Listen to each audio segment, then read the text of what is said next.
প্রিয় শিক্ষার্থীরা, আশা করি তোমরা সবাই খুব ভালো আছো। আনন্দ মাল্টিমিডিয়া স্কুল অ্যান্ড কলেজের অনলাইন ক্লাসে তোমাদেরকে জানাচ্ছি স্বাগতম। আজকে আমি জীববিজ্ঞানের জীবের বংশগতি ও বিবর্তন নিয়ে পড়াবো। এটি আমি প্রথম পর্বে বিভক্ত করেছি। এই প্রথম পর্বে কি আছে আমরা একটু দেখে নিই। DNA test, DNA fingerprinting, genetic disorder বা বংশগতি রোগ, এই দুটো টপিকস নিয়ে আমি আজকে মূলত আলোচনা করতে যাচ্ছি। প্রিয় শিক্ষার্থীরা, নবম দশম শ্রেণীতে তোমরা যারা আছো, এই জীবের বংশগতি ও বিবর্তন অধ্যায়টি অত্যন্ত গুরুত্বপূর্ণ।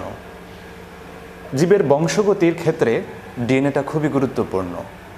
এখন ডিএনএটা জানলেই তোমরা ডিএনএ টেস্ট সম্পর্কে জানতে পারবে। ডিএনএ টেস্ট জানতে গেলে ডিএনএ সম্পর্কে অবশ্যই তোমাদেরকে পুরোপুরি জ্ঞান থাকতে হবে, মানে সমগ্র ধারণা থাকতে হবে ডিএনএ সম্পর্কে। ডিএনএ সম্পর্কে যদি তোমাদের ক্লিয়ার ধারণা না থাকে, তাহলে ডিএনএ টেস্ট সম্পর্কে তোমরা ভালো করতে পারো, তাহলে ডিএনএ টেস্ট সম্পর্কে তোমরা জানতে পারবে না। প্রিয় শিক্ষার্থীরা, আজকে প্রথম টপিকসটার নাম হলো ডিএনএ টেস্ট। তোমরা সবাই জানো ডিএনএ হলো ডিঅক্সিরাইবো নিউক্লিক অ্যাসিড। এটি ক্রোমোজোমের প্রধান উপাদান। প্রিয় শিক্ষার্থীরা, এই ক্রোমোজোমটা বংশগতির প্রধান উপাদান, আর এই ক্রোমোজোমের প্রধান উপাদান হলো ডিএনএ, এবং এই ডিএনএর মধ্যেই অবস্থান করে জিন। প্রজন্ম থেকে প্রজন্মান্তরে চারিত্রিক বৈশিষ্ট্য বহন করে নিয়ে চলে এই ক্রোমোজোম। সেজন্যই ক্রোমোজোমকে মূলত বলা হয় বংশগতির ধারক এবং বাহক, অর্থাৎ বংশগতির যত বৈশিষ্ট্য আছে বহন করে নিয়ে যায়, এই কাজটা করে ক্রোমোজোম। আর এই ক্রোমোজোমের মধ্যে, সেজন্যই ক্রোমোজোমকে বলা হয় ফিজিক্যাল বেসিস অফ হেরিডিটি, বা বংশগতির ভৌত ভিত্তি বলা হয় এই ক্রোমোজোমকে। ক্রোমোজোমের মধ্যে যে কেমিক্যাল কম্পোনেন্ট থাকে সেটি হলো ডিএনএ এবং আরএনএ, অর্থাৎ ডিএনএ এবং আরএনএকে বলা হয় নিউক্লিক অ্যাসিড। এই ডিএনএটা বংশগতির ক্ষেত্রে খুবই গুরুত্বপূর্ণ। জিনের মধ্যে যে জিনগুলো থাকে, এই জিনগুলাই মূলত চারিত্রিক বৈশিষ্ট্য নির্ণয় করে। জিন বলতে আমরা বুঝি যা চারিত্রিক বৈশিষ্ট্য নিয়ন্ত্রণ করে। পিতামাতার মধ্য থেকে সন্তান সন্ততিতে যে চারিত্রিক বৈশিষ্ট্য থাকবে সেটা নিয়ন্ত্রণ করে এই জিন। এখন এই ডিএনএ টেস্টটা কৃষিক্ষেত্র থেকে শুরু করে তারপর বায়োটেকনোলজি, অর্থাৎ জীববিজ্ঞান, লাইফ সায়েন্সের যত গুরুত্বপূর্ণ শাখা আছে তার মধ্যে এই ডিএনএ টেস্টটা খুবই গুরুত্বপূর্ণ। এমনকি তোমরা জানো যে অপরাধী শনাক্তকরণের ক্ষেত্রেও এই ডিএনএ টেস্টটা খুবই গুরুত্বপূর্ণ। পিতৃত্ব টেস্টের ক্ষেত্রে এই ডিএনএ টেস্টটা খুবই গুরুত্বপূর্ণ। প্রিয় শিক্ষার্থীরা, আসো আমরা ডিএনএ টেস্ট সম্পর্কে জানি। ডিএনএ টেস্ট বলতে আমরা কি বুঝি? ডিএনএ টেস্ট হলো একটা বিজ্ঞান ভিত্তিক পরীক্ষণ, যেখানে এই ডিএনএ টেস্টের মাধ্যমে আমরা ডিএনএ ফিঙ্গারপ্রিন্টিং করতে পারি। ডিএনএ ফিঙ্গারপ্রিন্টিংয়ের মাধ্যমে আমরা অপরাধী শনাক্তকরণ করতে পারি। প্রিয় শিক্ষার্থীরা, ডিএনএ ফিঙ্গারপ্রিন্টিং সম্পর্কে আমরা একটু জানবো। ডিএনএ ফিঙ্গারপ্রিন্টিং, এই ডিএনএ ফিঙ্গারপ্রিন্টিংটা খুবই ইম্পর্ট্যান্ট। প্রথমে স্যাম্পল কালেকশন করতে হবে ডিএনএ ক্ষেত্রে। স্যাম্পল কালেকশন বেসিক্যালি ডিএনএ টেস্টের ক্ষেত্রে স্যাম্পল কালেকশন খুবই গুরুত্বপূর্ণ। স্যাম্পল কালেকশনের ক্ষেত্রে সেটা হতে পারে ব্লাড, সিমেন, স্যালাইভা, এটসেট্রা। অর্থাৎ নমুনা শনাক্তকরণের ক্ষেত্রে স্যাম্পল কালেকশন করতে হবে। সেটা হতে পারে ব্লাড থেকে, রক্ত থেকে, হতে পারে সিমেন থেকে, অথবা তোমার টিথ থেকে, দাঁত, হাতের নখ ইত্যাদি থেকে। প্রথমে আমরা স্যাম্পল কালেকশন করব, নমুনা শনাক্তকরণ করব, দেন আমরা একটা ডিএনএ প্রোফাইল তৈরি করব। ডিএনএ ফিঙ্গারপ্রিন্টিংয়ের ক্ষেত্রে ডিএনএ প্রোফাইলিং খুবই গুরুত্বপূর্ণ। ডিএনএ প্রোফাইল, সাপোজ আমরা আজকে অপরাধী শনাক্তকরণ করব। অপরাধী শনাক্তকরণ, এই অপরাধী শনাক্তকরণের ক্ষেত্রে আমরা একটি ডিএনএ প্রোফাইল তৈরি করব। ফার্স্টে যদি কোনো ভিকটিম, যেমন কেউ খুন হয়ে গেল বা কেউ মারা গেল, সেই ভিকটিম হতে আমরা স্যাম্পল কালেকশন করব। তার টিস্যু থেকে, নতুবা তার হার্ট থেকে, যে কোনো একটা এলিমেন্টস থেকে আমরা স্যাম্পলটা কালেকশন করব ভিকটিম থেকে। দেন আমরা সাসপেক্ট ডিটারমাইন করব, সাসপেক্ট নির্বাচন করব, সন্দেহভাজন তালিকা। ফার্স্ট আমরা ভিকটিম নিলাম, ভিকটিমের স্যাম্পলটা নিলাম, নেওয়ার পরে মনে করো 3 জন শনাক্তকরণ হলো সন্দেহভাজন। Suspect 1, suspect 2, suspect 3, suspect 1, suspect 2 and suspect 3। ইনভেস্টিগেশনে এই তিনজনের নাম উঠে এসেছে। হয়তো এই তিনজনের মধ্যেই একজন খুনি হতে পারে বা অপরাধী হতে পারে। এখন কোনজন অপরাধী হবে এটাই আমরা ডিএনএ ফিঙ্গারপ্রিন্টিংয়ের মাধ্যমে শনাক্তকরণ করব। প্রিয় শিক্ষার্থীরা, এটা খুবই ইম্পর্টেন্ট একটা টপিকস এই নবম দশম শ্রেণীর জন্য। ফার্স্টে আমরা ভিকটিম থেকে স্যাম্পল কালেকশন করলাম, দেন মনে রাখতে হবে এই যে যারা সন্দেহভাজন আসছে তালিকায় উঠে এসেছে প্রত্যেকের মধ্য থেকে স্যাম্পল কালেকশন করতে হবে, নমুনা শনাক্তকরণ করতে হবে, এবং এই টোটালটাকে বলা হয় ডিএনএ প্রোফাইল। ফার্স্টে ভিকটিমের ডিএনএ প্রোফাইলটা আমরা নেব, তারপর সেগুলোর মধ্যে যারা সন্দেহভাজন আসছে আমরা ম্যাচিং করব, ম্যাচিং করে আমরা তুলনা করব। এটা কিভাবে করা হয়? প্রথমে এটা একটা কেমিক্যাল প্রসেসের মাধ্যমে আমরা প্রত্যেকের কাছ থেকে ডিএনএ নেব। ফার্স্টে ভিকটিমের ডিএনএটা আমরা কালেকশন করলাম এবং এই ডিএনএটাকে কেটে ছোট ছোট টুকরো করা হবে। এই ছোট ছোট টুকরো করা হবে বিভিন্ন রেস্ট্রিকশন এনজাইম বা সীমাবদ্ধ এনজাইম দিয়ে। ফার্স্টে রেস্ট্রিকশন এনজাইম দিয়ে আমরা ডিএনএকে ছোট ছোট টুকরা করে নিলাম, কেটে তারপরে সেটাকে আমরা একটা নাইট্রোসেলুলোজ পেপারে নেব।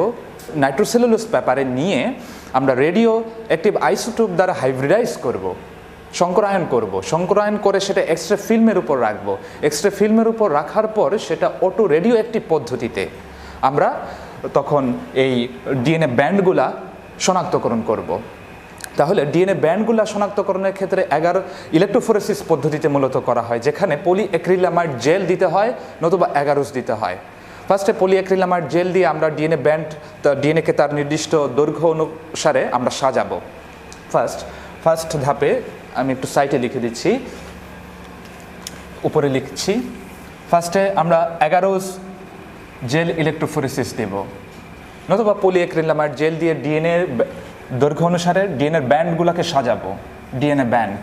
দেন আমরা নাইট্রোসেলুলোজ পেপারে নেব, নাইট্রোসেলুলোজ পেপারে নেওয়ার পর আমরা সেটা রেডিও অ্যাক্টিভ আইসোটোপ দিয়ে হাইব্রিডাইজ করব। হাইব্রিডাইজ করার পর এক্সরে ফিল্মে আমরা সেটা নেব। অর্থাৎ এক্সরে ফিল্মে নেওয়ার পর সেই ডিএনএ ব্যান্ডগুলোকে স্পষ্ট দেখা যাবে। এক্সরে ফিল্মে নেওয়ার পর সেটাকে স্পষ্ট দেখা যাবে। সাপোজ মনে করো ভিকটিমের ডিএনএ ব্যান্ডটা আসলো এরকম, এটাকে বিভিন্ন দৈর্ঘ্যে সাজানো হতে পারে। মনে করো ভিকটিমের ডিএনএ প্রোফাইলটা এটা, ডিএনএ ব্যান্ডগুলো এরকম এসেছে। সাসপেক্ট 1 সন্দেহভাজন 1-এর ডিএনএ প্রোফাইলটা হতে পারে এমন, সেকেন্ড, থার্ড। প্রিয় শিক্ষার্থীরা, এই ফিগারটা একটু খেয়াল করে দেখো। ভিকটিম 1-এর ক্ষেত্রে আমরা 4টা ব্যান্ড দেখতে পাচ্ছি বিভিন্ন দৈর্ঘ্যের।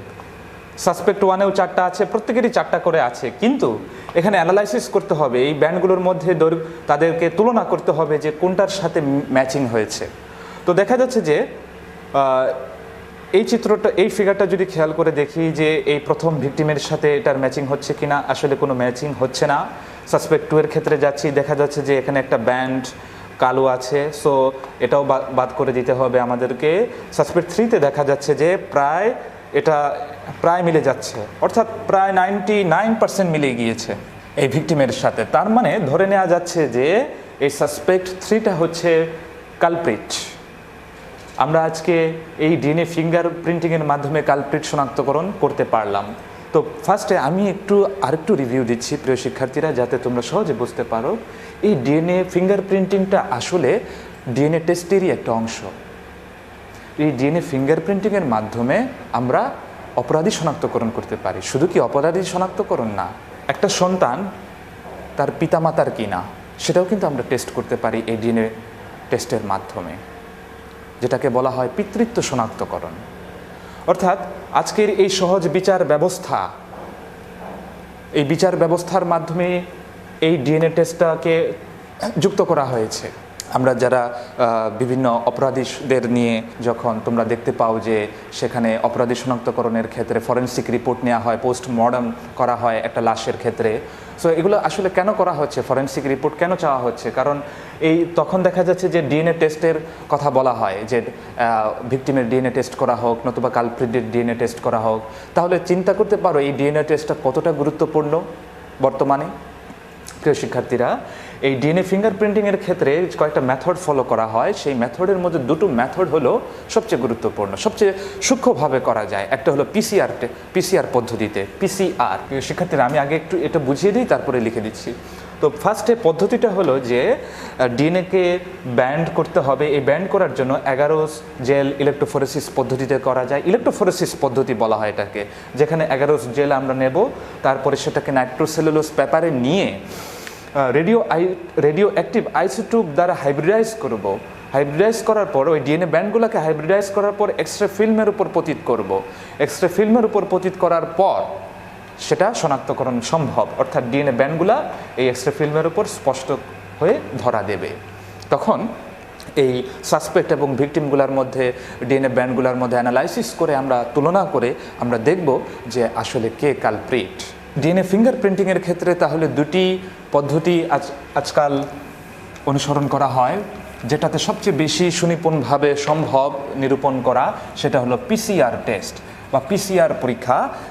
এটার মিনিংটা হলো পলিমারেজ চেইন রিয়াকশন। আসলে পলিমারেজটা হলো একটা এনজাইম, পলিমারেজ চেইন রিয়াকশন। দেন হলো ইলেকট্রোফোরেসিস পদ্ধতি। এর দুটো মেথড অনুসরণ করা হয়। এর মধ্যে সবচেয়ে পিসিআরের মধ্য দিয়ে সূক্ষ্মভাবে ডিএনএ টেস্ট করা সম্ভব। প্রিয় শিক্ষার্থীদের, এটা খুবই সহজ একটা বিষয় এবং ভেরি ইন্টারেস্টিং। আশা করি তোমরা এটা খুব উপভোগ করতে পেরেছো আজকের এই পড়াটা, যে কিভাবে ডিএনএ টেস্টের মাধ্যমে কালপ্রিট শনাক্তকরণ করা যায়। আমরা প্রথম টপিক্সটা শেষ করে ফেললাম। তোমরা তোমাদের পাঠ্য বইটা খুলে দেখবে, খুলে দেখার পর সেটা প্রত্যেকটা লাইন ভালো করে বুঝে পড়ার চেষ্টা করবে, আর আমার লেকচারটা একটু মিলিয়ে দেখবে, খুব সহজ হয়ে যাবে। তোমাদের বইতে কিন্তু এই ফিগারটা নেই, এটা আসলে তোমরা যখন স্টাডিতে যাবে তখন দেখবে যে ডিএনএ প্রোফাইল নিয়ে বেশ কিছু স্টাডি রয়েছে। তো ডিএনএ টেস্ট বা ডিএনএ ফিঙ্গারপ্রিন্টিং শেষ হলো। দেন আরেকটি গুরুত্বপূর্ণ টপিকস নিয়ে এবার আলোচনা করতে যাচ্ছি, সেটি হলো জেনেটিক ডিসঅর্ডার বা বংশগতি রোগসমূহ। Genetic disorder. শিক্ষার্থীরা তোমরা একটু মনোযোগ দাও এই টপিক্সটার উপরে। জেনেটিক ডিসঅর্ডার, বংশগতি রোগ, যারা আমাদের দেশে যখন একটা স্টুডেন্ট ডাক্তার হতে চায় তখন তাদেরকে মানে লাইফ সায়েন্সে যারা পড়তে চায়, এই নবম দশম শ্রেণীর বায়োলজিটা তাদের কাছে মাদার সাবজেক্ট। এই বায়োলজিটা যদি ভালো করে সে প্রথম থেকে তার বেসটা যদি শক্ত করে না যায়, তাহলে পরবর্তীতে তাকে ভোগান্তিতে পড়তে হয়। আর আজকের এই অধ্যায়টা এতই ইম্পর্ট্যান্ট যা বলে বোঝানো শেষ করা যাবে না। তো জেনেটিক ডিসঅর্ডারটা, বংশগতি রোগসমূহ, আমাদের দেখা যাচ্ছে যে জনসাধারণের মধ্যে এই জেনেটিক ডিসঅর্ডারগুলো খুবই প্রকোপ হারে বেড়ে যাচ্ছে ইদানিংকালে। তো জেনেটিক ডিসঅর্ডার নিয়ে এদের প্রতিরোধ করার জন্য বিজ্ঞানীরা, ডাক্তাররা অনেক চেষ্টা করে যাচ্ছেন। তো জেনেটিক ডিসঅর্ডারের মধ্যে, জেনেটিক ডিসঅর্ডার বলতে আমরা কি বুঝি? বংশগতি রোগসমূহ, অর্থাৎ সহজ কথায় বলতে গেলে পিতামাতার মধ্যে বা পূর্ব প্রজন্মের মধ্যে যদি কোনো রোগ ব্যাধি থেকে থাকে এবং সেই সমস্ত রোগ ব্যাধি যদি পরবর্তী প্রজন্মে বাহিত হয় বা তাদের উত্তরসূরির মধ্যে বাহিত হয়, তাহলে সেটাই হলো জেনেটিক ডিসঅর্ডার। অর্থাৎ তোমার পিতার একটা ডিজিজ রয়েছে যেটা তোমার মধ্যেও আসবে, অর্থাৎ বংশ পরম্পরায় যে সমস্ত রোগ বাহিত হয় তাকে বলা হয় বংশগতি রোগ। জেনেটিক ডিসঅর্ডারের মধ্যে প্রথম, জেনেটিক ডিসঅর্ডার কেন হয় এবং এই জেনেটিক, একটা তোমাদের প্রায়ই কোয়েশ্চেন আসে যে জেনেটিক ডিসঅর্ডারের মধ্যে এই জেনেটিক ডিসঅর্ডারগুলি নারীর চেয়ে পুরুষের সবচেয়ে বেশি হয়, এবং এই জেনেটিক ডিসঅর্ডারগুলো পুরুষের মধ্যে কেন বেশি হয় এটা জানতে গেলে তোমাদেরকে ক্রোমোজোম সম্পর্কে আগে জানতে হবে। আজকের এই প্রথম পর্বের আলোচনায় কিন্তু আমি ক্রোমোজোম নিয়ে আসলে আলোচনা করতে আসিনি, এসেছি মাত্র দুটো টপিকস নিয়ে। আমি পরবর্তী ক্লাসে এই ক্রোমোজোম, ডিএনএ, নিউক্লিয়াস, জিন এগুলো সম্পর্কে বিস্তারিত আলোচনা করার চেষ্টা করব। কিন্তু আমি সংক্ষেপে একটু বলে নিই, মানবদেহে মোট 23 জোড়া ক্রোমোজোম রয়েছে, 23 জোড়া, যার মধ্যে দুটি হলো সেক্স ক্রোমোজোম, এক জোড়া হলো সেক্স ক্রোমোজোম যেটাকে প্রকাশ করা হয় এক্স এবং ওয়াই দিয়ে। বাকি রইল 44টা, অর্থাৎ 22 জোড়া অটোজোম। জ্ঞানমূলক প্রশ্নে প্রায়ই অটোজোমটা আসে, যে অটোজোম বলতে আমরা কি বুঝি। এই অটোজোম হলো যে মানবদেহের যত বৃদ্ধি আছে তোমাদের শরীরের যত বৃদ্ধি, ভ্রূণ, যাবতীয় বায়োকেমিক্যাল রিয়াকশন থেকে শুরু করে যাবতীয় দৈহিক বৃদ্ধির যত কাজ রয়েছে সবগুলো অটোজোম করে থাকে। মনে রাখবে যে সেক্স ক্রোমোজোমটা কখনোই এটা করে থাকে না।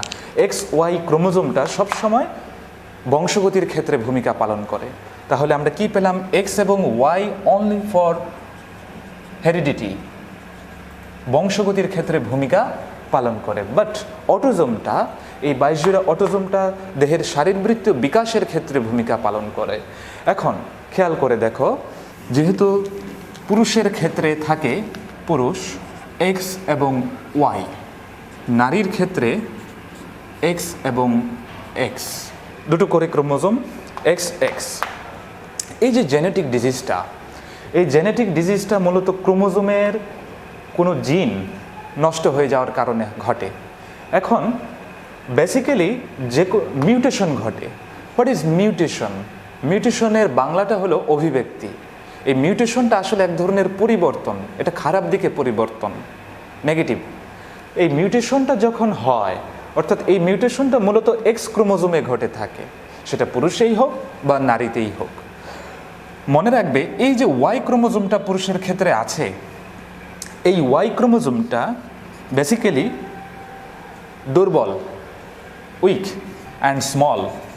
ওয়াই ক্রোমোজোম হলো দুর্বল প্রকৃতির এবং ছোট আকৃতির, এবং এখানে জিনের সংখ্যাটা খুব কম পরিমাণে থাকে, জিনের সংখ্যা কম থাকে। মূলত জিনের সংখ্যা কম থাকার কারণেই আসলে ওয়াই ক্রোমোজোমটা খুবই দুর্বল প্রকৃতির হয়ে থাকে। দেন বাকি রইল এক্স ক্রোমোজোম। যেহেতু এই মিউটেশনটা ঘটে থাকে, যেমন ধরো বর্ণান্ধতা বা কালার ব্লাইন্ডনেস, এই কালার ব্লাইন্ডনেস হওয়ার জন্য যে জিনটা দায়ী সেটা মনে করো এক্স ক্রোমোজোমে ঘটবে, অর্থাৎ অ্যাটাকটা, আক্রমণটা মূলত এক্স ক্রোমোজোমেই ঘটে থাকবে। ফার্স্টলি ধরো পুরুষের ক্ষেত্রে এই এক্স ক্রোমোজোমে অ্যাটাক হলো, দেন নারীতেও হলো এক্স ক্রোমোজোমে।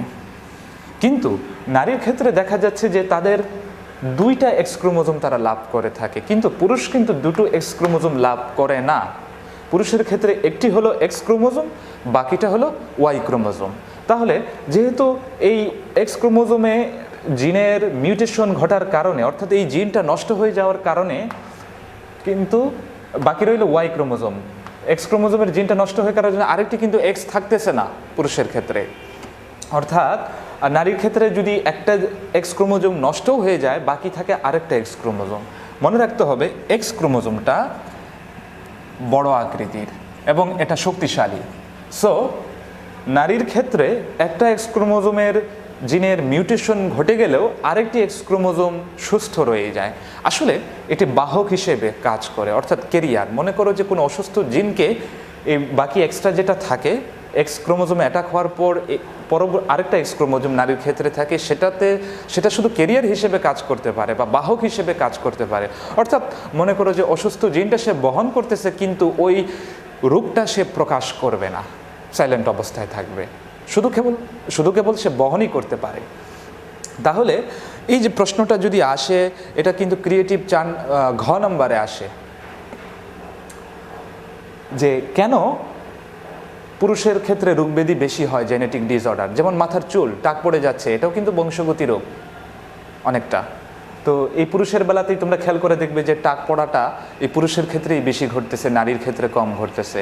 তারপর হার্ট অ্যাটাক বলো, তারপরে বর্ণান্ধতা বলো, থ্যালাসেমিয়া বলো, যাবতীয় যত জেনেটিক ডিসঅর্ডারগুলো আছে সেগুলো পুরুষের ক্ষেত্রে বেশি ঘটতেছে। অর্থাৎ বেশিরভাগ রোগব্যাধিগুলা পুরুষের ক্ষেত্রেই ঘটতেছে। প্রকৃতি নারীকে স্ট্রং করে তুলেছে। এখন আমি আরেকটু রিভিউ দিচ্ছি। এক্স ক্রোমোজোমে মিউটেশন ঘটলো, এক্স ক্রোমোজোম নষ্ট হয়ে গেল ধরো, পুরুষের ক্ষেত্রে বাকি রইল ওয়াই ক্রোমোজোম। এখন ওয়াই ক্রোমোজোম তো দুর্বল প্রকৃতির, সেটা অতটা স্ট্রং নয়, জিনের সংখ্যাও কম। সো একটা যেহেতু অসুস্থর জিনটা এই প্রকাশিত হবে পুরুষের ক্ষেত্রেই, নারীর ক্ষেত্রেও অ্যাটাকটা হলো, এক্স ক্রোমোজোমে মিউটেশন ঘটলো।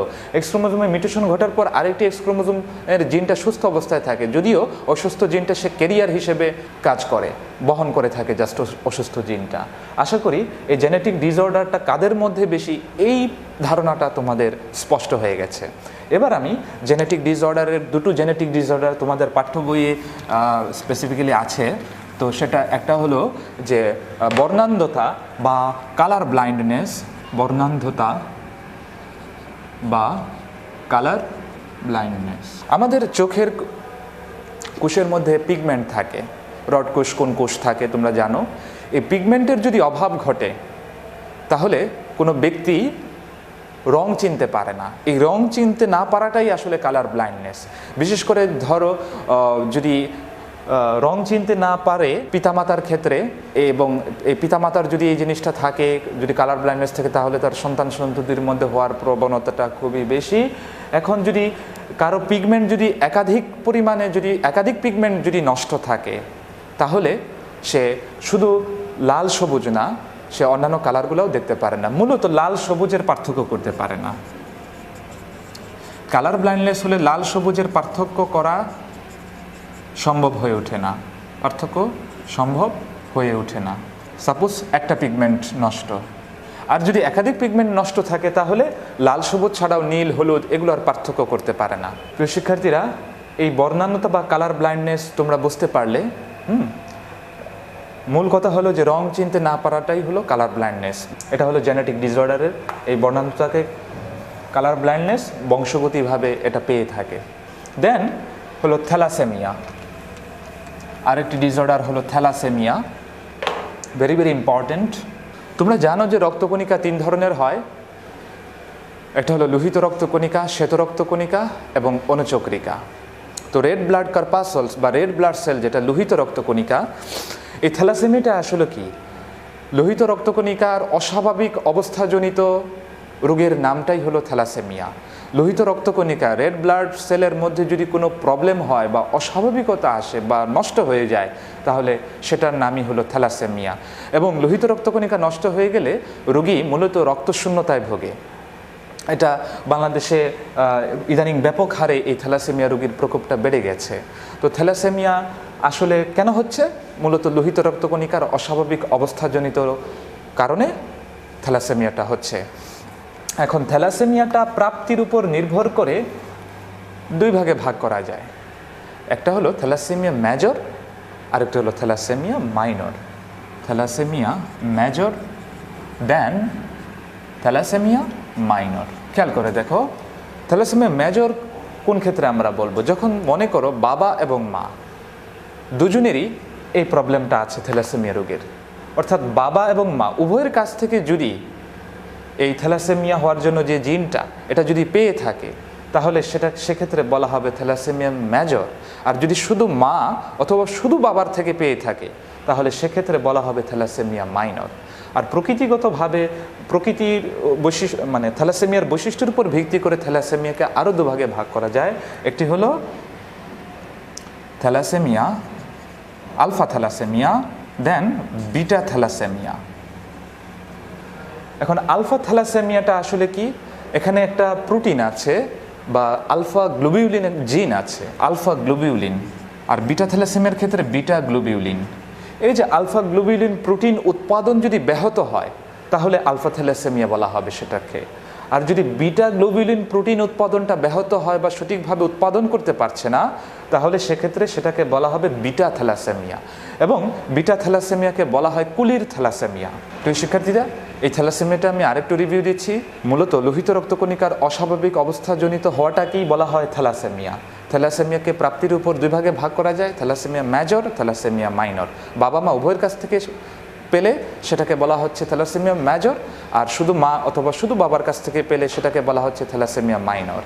এবং এই যে জিনটা আলফা গ্লোবিউলিন জিনটা যদি নষ্ট হয়, এই আলফা গ্লোবিউলিন প্রোটিন মূলত উৎপাদিত হয়। এই আলফা গ্লোবিউলিন প্রোটিন যদি যথাযথভাবে উৎপন্ন না হয় তাহলে সেটাকে বলা হবে আলফা থ্যালাসেমিয়া। আর যদি বিটা গ্লোবিউলিন প্রোটিন জিন নষ্ট থাকে বা সঠিকভাবে উৎপাদন না হয় তাহলে সেটাকে বলা হবে বিটা থ্যালাসেমিয়া। এবং বিটা থ্যালাসেমিয়াকে আমরা বলি কুলির থ্যালাসেমিয়া। প্রিয় শিক্ষার্থীরা, আজকে আমরা এইটুকুই পড়ব। আমরা কি পড়লাম? ডিএনএ টেস্ট পড়লাম, ডিএনএ ফিঙ্গারপ্রিন্টিং পড়লাম, জেনেটিক ডিসঅর্ডার বা বংশগতি রোগ পড়লাম।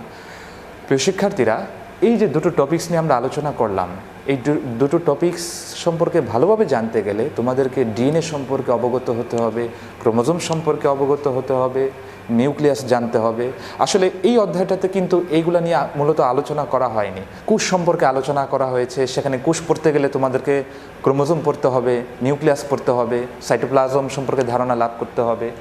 তো প্রিয় শিক্ষার্থীরা, তাহলে এই ক্রোমোজোম, ডিএনএ, নিউক্লিয়াস এগুলো সম্পর্কে যদি তোমরা স্পষ্ট ধারণা লাভ করে থাকো, তাহলে এই অধ্যায়টা তোমাদের কাছে সহজবোধ্য হয়ে উঠবে। প্রিয় শিক্ষার্থীরা, আজকের এই অধ্যায়টা খুবই ইম্পর্ট্যান্ট। তোমরা পরবর্তী ক্লাসের দিকে নজর রাখবে। আমি আবার ফিরে আসবো তোমাদের মাঝে পরবর্তী টপিকস নিয়ে, এই অধ্যায় নিয়েই। এই অধ্যায়টাকে আমি আশা করি 3টা থেকে 4টা পর্বে বিভক্ত করব। প্রথম পর্ব খুব সংক্ষিপ্তভাবে শেষ করলাম। তোমরা ভালো থাকবে, সবাই নিজের স্বাস্থ্যের প্রতি খেয়াল রাখবে, সুন্দর থাকবে। আল্লাহ হাফেজ।